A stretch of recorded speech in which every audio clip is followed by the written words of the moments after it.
July's is going to be short, but that's okay. What did you guys ask the Phoenix?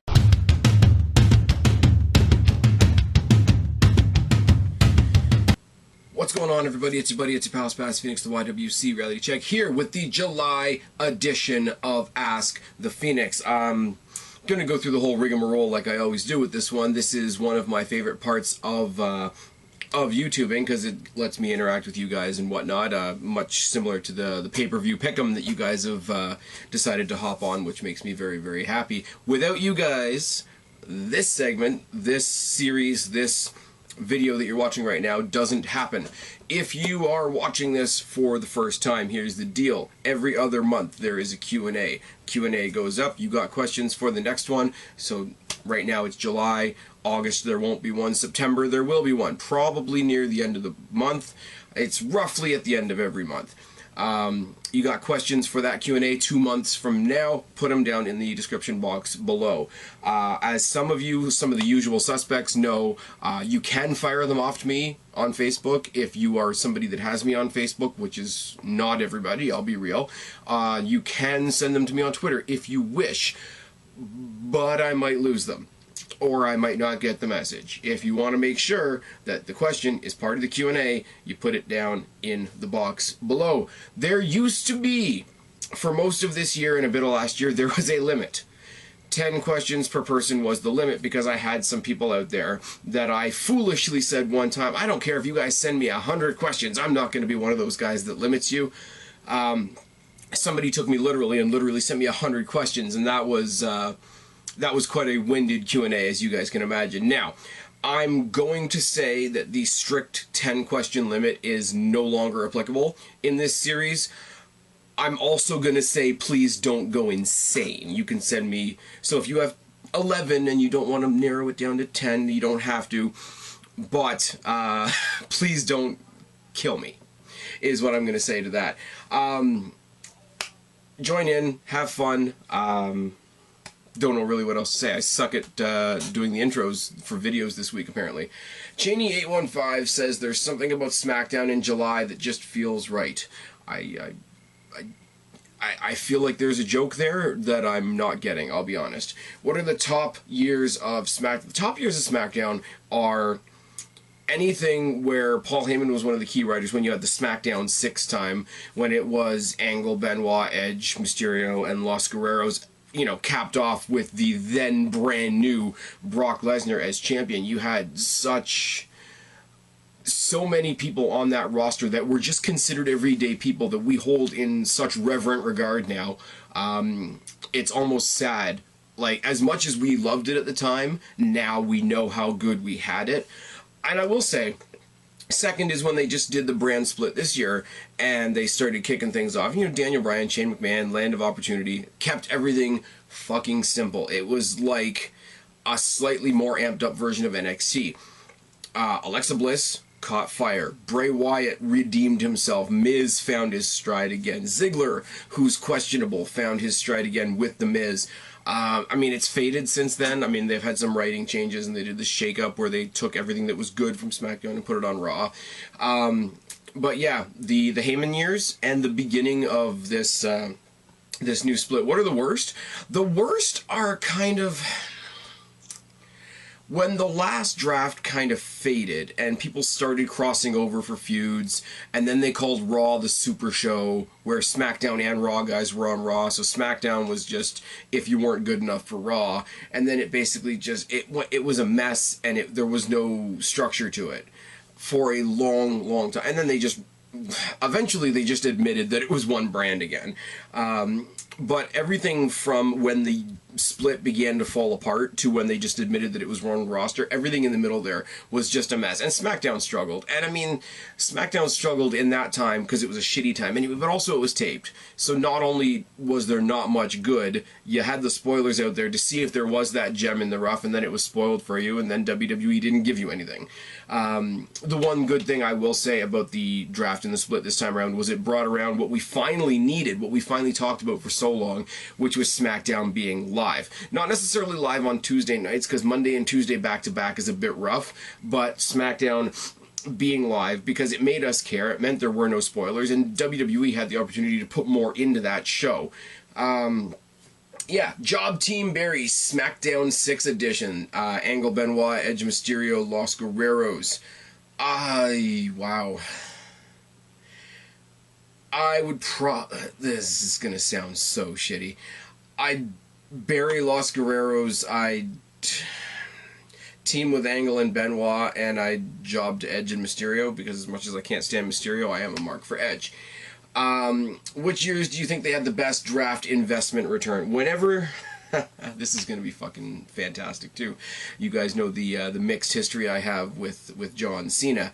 As soon as they drafted Cena to Raw and really began the rise to what we know John Cena as now. Now, whether you like John Cena, whether you hate John Cena, and you guys know I've been on both sides of the coin, Cena, in some ways, not necessarily in the ring, but has carried WWE on his back for a long-ass time. For more time than I think anybody could realistically have expected him to. So the trade to Raw, the placement on the big show, as they saw it at the time, was sort of symbolic of the investment in John Cena, and that was the first... I truly believe that taking him from SmackDown to Raw was the first step to the John Cena we have today. They built John Cena to be the workhorse that he is today, so that they could then put the work on him. So anything to do with John Cena being drafted to Raw... I mean, they did the thing where they drafted him to SmackDown and then back to Raw in the same night, which was just retarded, and everybody kind of went, okay, that was dumb. But the initial draft from SmackDown to Raw, I would say, was their best investment. Since they both debuted on the blue brand, which is worse, Cena's Spinner belt or Naomi's Light Up belt? At the time of their debut, I'm going to be specific here, and I'm going to very, very carefully walk around this question, because if I don't, I'll get called sexist and racist and all the other bullshit that's not true, but whatever. At the time that John Cena introduced his belt, I thought it was like any other custom belt, where he was going to have his own version of it, and then when he lost it, the original belt would come back. The original Undisputed... Who remembers the original Undisputed title belt? That thing was fucking gorgeous. When they created the new WWE W titles that we have now, I really wish they brought back something. If they didn't bring back the Winged Eagle, I wish they brought back that. But operating under the assumption that he was going to bring back the title when he lost it, and you had to assume that when he debuted it. You didn't know that that was going to become the belt. I don't have a problem with that so much. You guys saw mine and Kristen and Guapo's preview for Battleground, and we talked about Naomi's title belt quite a lot, and we compared it to the Spinner belt. Here is my difference with that. If you go and put the actual belt aside and make yourself your own belt, like the Smoking Skull belt, like the Jeff Hardy Enigma belt, I have no problem with that, because that's a part of your persona, that's a part of your ego, that's your own personal symbol of glory. And I have to imagine, kayfabe, that the actual belt is sitting in your bag, in your locker room, on a shelf, at your home, on the mantle, etc., in a place of prestige like it deserves to. Naomi has defaced the actual belt, and that is terrible. And I would say the same thing, and I'm going to repeat what I said in the Battleground preview. I'm a big mark for the Hardy. Yes, I don't like Naomi. I'm a big mark for the Hardy Boys. If they win the tag team titles tomorrow and they spray it up with neon fucking bullshit and, you know, put spinning Enigma faces on the actual belts, I will hate that too. If they put their belts on a mantle or in the locker room and whatever, and Jeff Hardy wants to make Enigma tag team titles and it's going to be just their thing, I have no problem with that whatsoever, because that's part of your ring gear at the end of the day. That's part of your creative, that's part of your character, that's part of etc. That is not defacing the actual physical titles. And I'm sorry, because I have to draw that line, Naomi's is worse. It's not because Naomi sucks. It's not because I hate Naomi and don't want her on my screen. It's because there have to be some cherished things in wrestling, and one of those things has to be the belts. Even though the belts are shit right now, you still have to treat them with some respect for what they represent. The Universal title on Raw is a prime example. It looks like a fruit roll-up. The name they gave it is dumb, but it's the world title on that show, and you have to treat it like that even if you don't want to. And If Roman Reigns came out with and just, you know, pulled a Hulk Hogan, pulled out the spray paint, and spray painted the big Superman fist on the belt, you guys would all be apoplectic. But because for some reason that I'm not going to mention, you're not allowed to say anything bad about Naomi, this monstrosity that she's done with the Christmas tree title is somehow acceptable. It's not. Get over it. John Cena's spinner belt, what it became was atrocious, because in that sense, WWE made everybody else carry the John Cena belt, and it was a constant, and I said this for years in videos, it was a constant reminder that eventually John Cena was going to get the title back. Big match John, you know, LOL, Cena wins, whatever cliches you want to use. The fact that they used his belt as the belt reminded you that it was always going to go back to him, so you didn't bother investing in any other people, with the possible exception of somebody like a CM Punk. What his belt became was terrible. If what Naomi's done with the belt becomes the belt, I might give up watching SmackDown at that point. I've given up reviewing it for the time being. You guys know that, like I gave up on Raw. On a side note, NXT, their developmental brand has the best belts in the company right now. I'm just going to put that one out there. The UK title is gorgeous. The UK title makes me think of the Winged Eagle title. Now I'll wait for a second so you all can tell me I'm crazy. Fucking got my haircut today, and my head's looking shiny as shit. I don't know if any of you give a damn about that, but NXT has the best titles in the company. They could have done such a cool thing with the Cruiserweight title, but it looks like a sheriff's badge on a fruit roll-up, and it's just bad.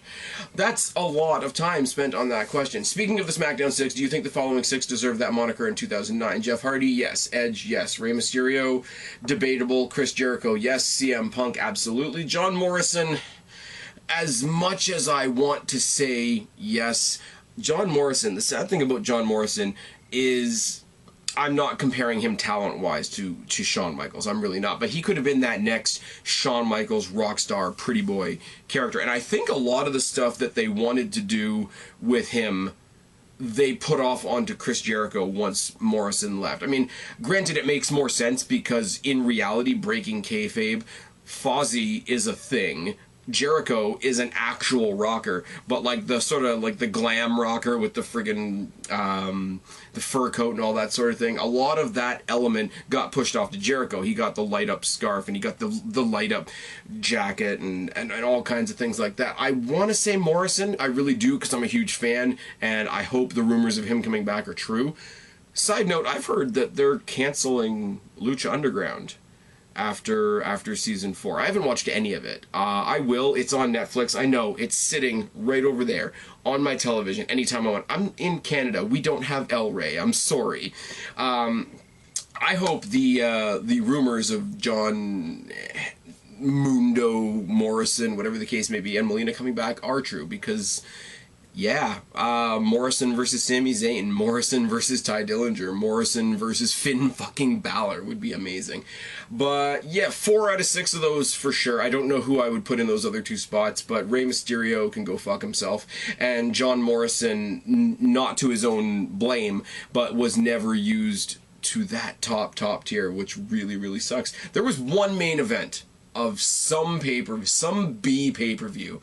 I want to say Capital Punishment, even though I know I'm wrong, where it was Miz versus Morrison versus John Cena. And there's 2 guys right there that you know belonged in the main event, along with John Cena. I mean, Miz eventually got there at WrestleMania 27, but that moment got stolen from him too, didn't it? Oh, yes. Side note, I consider 2009 an incredibly underrated year for SmackDown. You're right. You are absolutely right. During his reign as GM, how the hell did Teddy Long not create a 6-man title for the brand? This is an interesting debate, and actually, if you guys want to get a little interactive with me on this, I'd love to know what you guys think. There's always been 2 titles that I would have loved to see happen. The 6-man tag title, because there's so many 6-man tags. There's always like a 3-person faction, like the Miztourage, like the New Day, like the Wyatts, like the Shield, etc. And when you want to create a feud for them, you always end up throwing a single guy in a tag team together. I always thought, because WCW did the Cruiserweight tag team titles, even though that only lasted about 3 weeks, I don't know whether I would rather see that or build the women's division up enough that you can either have a women's tag division or a mixed tag division. And I say mixed, not intergender. If you're going to have women in this division fighting with the men, you need to have women in this division that can fight with the men. They just debuted Lady Tapa on NXT this week. I'm pretty sure she's going to go, if she stays in NXT, she'll go to the Royal Rumble and slam out Ellsworth or some bullshit like that. Six-man tag title could be cool, but then you'd have to fill an entire roster of six-man tags. But if you look in the WWE right now, you got Nikki Bella and John Cena, you got Miz and Maurice, you got friggin' whichever Uso is banging Naomi, you've got Rusev and Lana, you've got Cass and Carmella, you've got, well, you had storyline-wise, Noam Dar and Alicia Fox. Like, there's all, because we live in the reality era and we know, not to be crude, but we know who's actually banging who, it wouldn't be that hard to throw together a mixed tag division. So yeah, six-man tag title would have been cool, holla holla holla, I get it, the ghost of Teddy Long still lives on SmackDown. But yeah, six-man tag, women's tag, mixed tag, all titles that I would love to see. Not that I think they would last, not that I think they have longevity, but I think as ideas, they're always really good. Who do you think has been the most misused on SmackDown, past or present? Right now, and it is the smarky marky answer to give, but Dillinger and Zayn are going to waste on SmackDown. I said in the Battleground preview, since you're not using Zayn and Dillinger for anything, make them a tag team, give them a run for the tag team titles. Then they teamed them up on SmackDown this week. So, WWE, get off my dick. The only other one I can really think of right now is Natalya, and it's weird. I'm going to try and explain my way around that. Natalya has always been talented as shit. Like, we know technically in the ring. We saw when she went down to NXT and had her first rivalry with Charlotte. Technically, those matches were amazing. I am so frustrated that somebody that talented has never been portrayed in such a way that makes me care about them. And even on SmackDown, even with my blue bias at its utmost, I cannot give them credit for making me give a shit about Natalya, because I don't. Somebody else that's like that, and again, people are going to laugh when I say this, Jack Swagger, who was impressive as hell, powerful as hell, great in the ring, technically fantastic. You could have, if he had a character, made him into the next Shelton Benjamin. You could have made him not the next Kurt Angle, I'm not going to go that far, but somebody in that he's liked in the company purely for his ability in the ring. The way they're trying to push Jason Jordan right now, the way they're trying to push Apollo Crews right now. Yes, he had the lisp. Yes, they constantly tried to find him a mouthpiece. Now I have a lisp. A mouthpiece because of his ability to give a promo because of the lisp. He worked on it, it came, it went, it came, it went. That's unfortunate. But if you look at guys now, especially the guys from Japan, look at Shinsuke, look at Tozawa, look at Asuka, who speak very broken English, but they're still getting some mic time and they're still getting some spotlight. Swagger couldn't cut a promo to save his life, and they couldn't give him a character without a promo that anybody gave a shit about. But again, here's a guy that was fantastic in the ring. WWE somehow let Shelton Benjamin slip out of their fingers. Shelton Benjamin. And what is it now? Like almost 10 years later, we're all clamoring to have every single rumor, every single dirt sheet, every single episode of Off the Script that JD from New York puts out, every single rumor video that OKFabe puts out. Shout out to both of them, by the way. Everything that Mike Johnson puts out on the PW Insider, everything that Aaron Rift puts out on No DQ about Shelton Benjamin maybe making a comeback, maybe the comeback being successful this time. All of it proves that we don't necessarily need every person in the WWE to be a big, bad, flamboyant character. There are some people that will get over just for their wrestling ability. Look at Kurt Angle. Character-wise, look at some of the stupid shit that Kurt Angle did. Playing the kazoos and the cowboy hats and the Vince McMahon and Austin bullshit that he did. If they did that today, it would have been crucified. But what he could do in the ring, absolutely. Why? Why? Somebody's going to get that. It's not going to be me.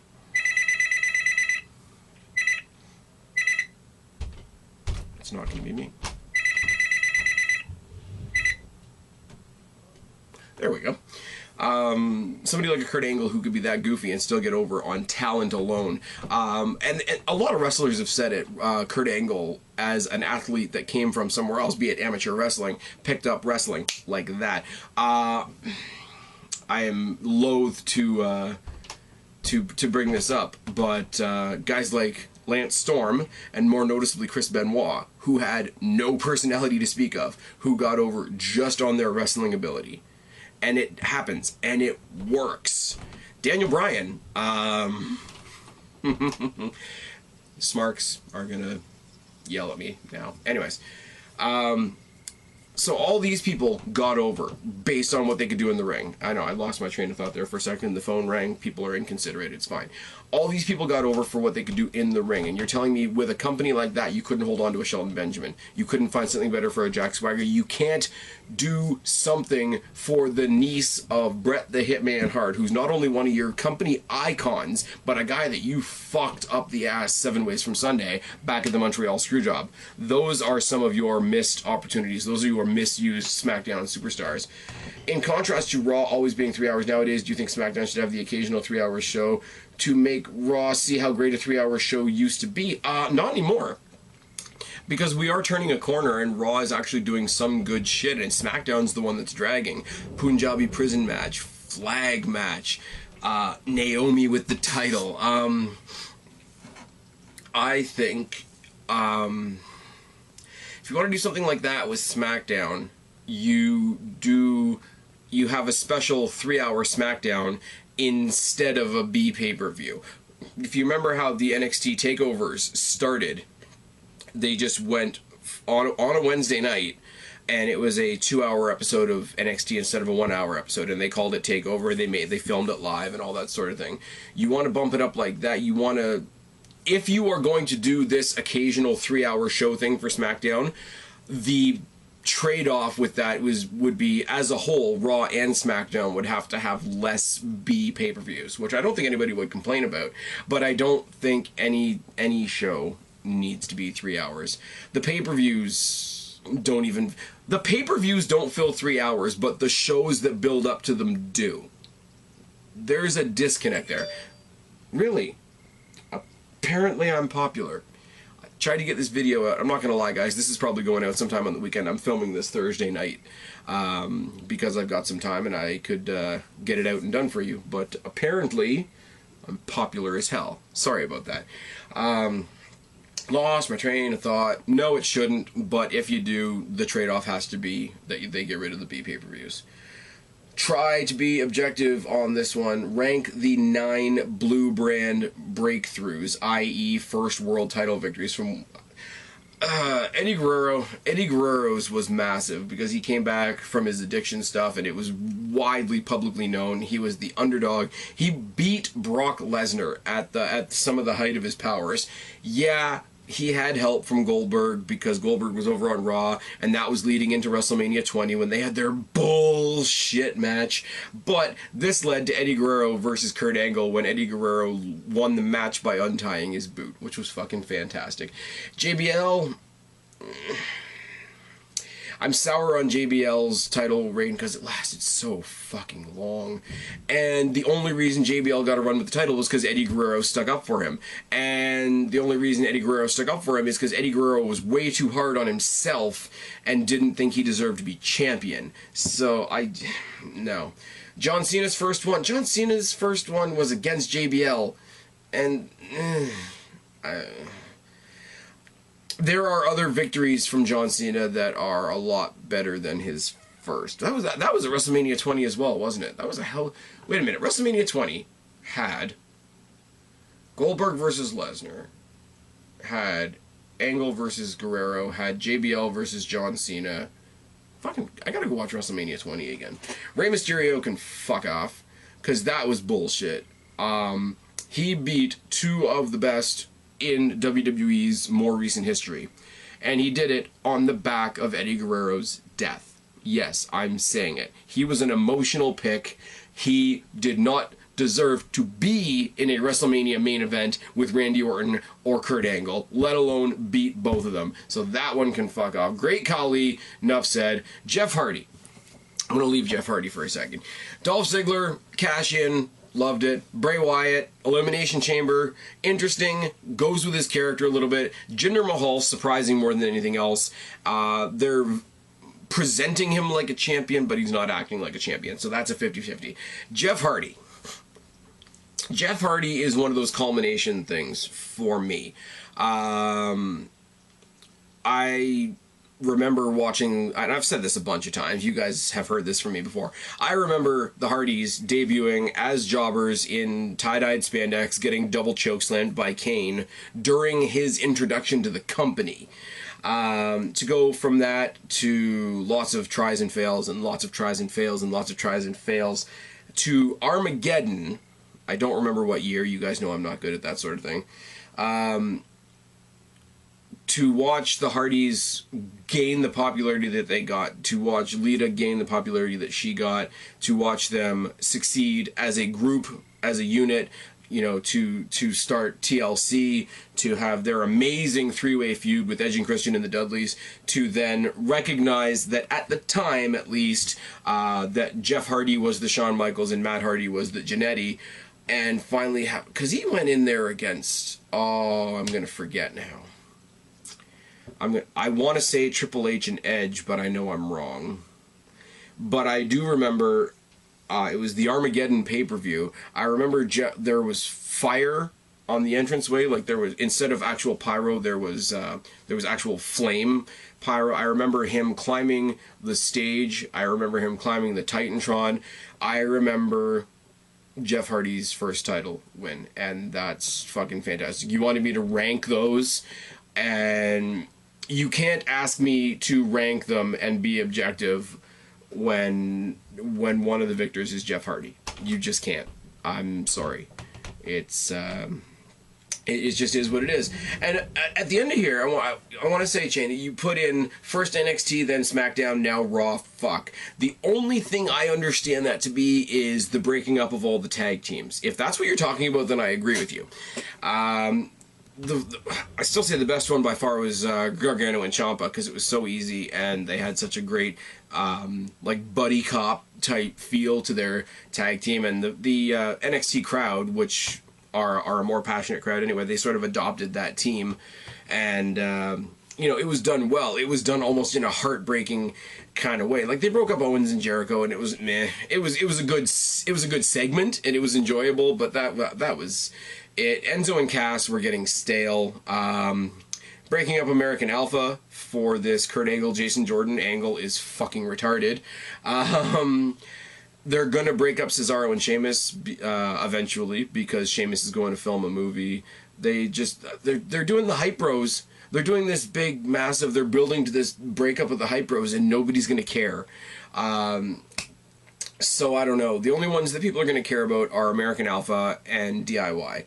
But fuck. Yeah, I kind of agree. I mentioned it earlier about Dillinger and Zayn. If you want to build tag teams, I know they're going to do the Dusty Classic again. Use the Dusty Classic to fill the tag team rosters on all three brands. I know that's not typically the way they do things, but look at how they hopscotched guys like AJ Styles, Mike Kanellis, Maria Kanellis, etc. onto the main roster right away. It doesn't have to be cut and dry. You can do that occasionally. But what I would love to see right now, if you ask me who do I think the tag team champions should be on every show, tag team champions on NXT should be Sanity, and I hope that's going to happen at TakeOver. Tag team champions on SmackDown should be Zayn and Dillinger. Tag team champions on Raw should be Rollins and Ambrose, until Ambrose turns heel on Rollins. And then you give it to, I don't fucking know who. I really don't. But yeah, that was a lot of fun. I know this is a particularly short Q&A compared to the way that most of them are. But if you've enjoyed it, subscribe. If you want to participate, put the questions down in the comment section below. We won't be doing another one of these until September. Thank you to all you guys. Thank you to those who contribute to this and all of my Q&As. As I said at the beginning, it's very cliche, but without you, this series doesn't exist. Anyways, hope you've enjoyed. please come on out and have your voice heard. I've been Spaz, your YWC reality check. Subscribe up there, talk down there, start a conversation. Keep all these conversations going. Don't be a stranger. I'll talk to each and every last one of you later, but for right now, I am tagging out. Bye, guys.